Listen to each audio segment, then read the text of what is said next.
my review of David Gilbert's book, Days of Rage, Rebellion, and Revolution. David Gilbert, a published author, no surrender, a longtime prison AIDS prevention activist, and a founding member of the Weather Underground, has written a memoir. This is not glory days.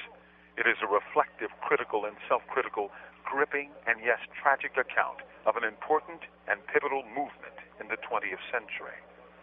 How it came to be, the forces which brought it into being, as well as the internal and external forces which ripped it asunder, are here for all to see, naked as a newborn. What theory should we follow? What principles should drive our working interorganizational relationships? Should we adopt Maoism, Marxism, Leninism? How do we fight the state? These questions and more are hashed out. Gilbert is a fine writer, and he writes with remarkable honesty, sensitivity, and insight. What makes this work shine, however, is its forthright take on an issue that, even today, is regarded with alarm: race.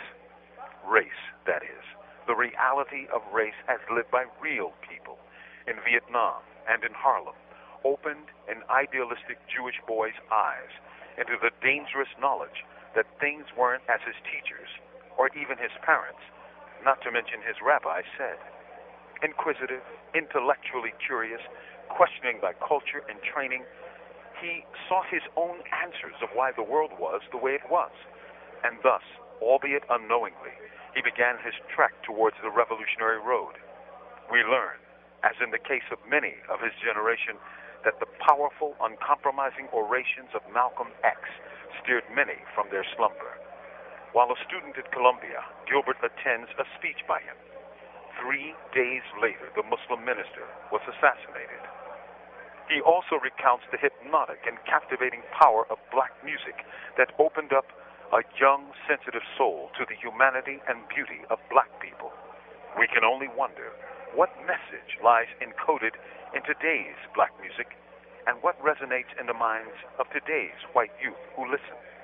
Here he recounts the missteps, the supremacist attitudes, and yes, the betrayals that occurred on that long red road, one which has substantial echoes in American history whenever whites and blacks opted to join hands against the rulers.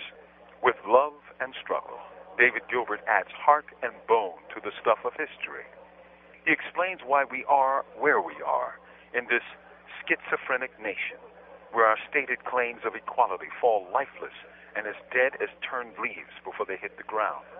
In a sense, this work is a testament to the road not taken against racism, in fact, in not merely in symbol, and anti-imperialism, as the nation grapples in a slew of imperial wars.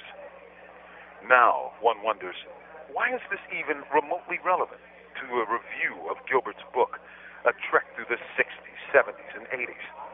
Because Gilbert and his cohorts, idealists all, sought to transform American society, in part because 40 years ago, they saw the savagery the state unleashed at Attica, the upstate New York prison, where 43 people, prisoners and guards alike, were slaughtered by state troopers on orders of then-Governor Nelson Rockefeller.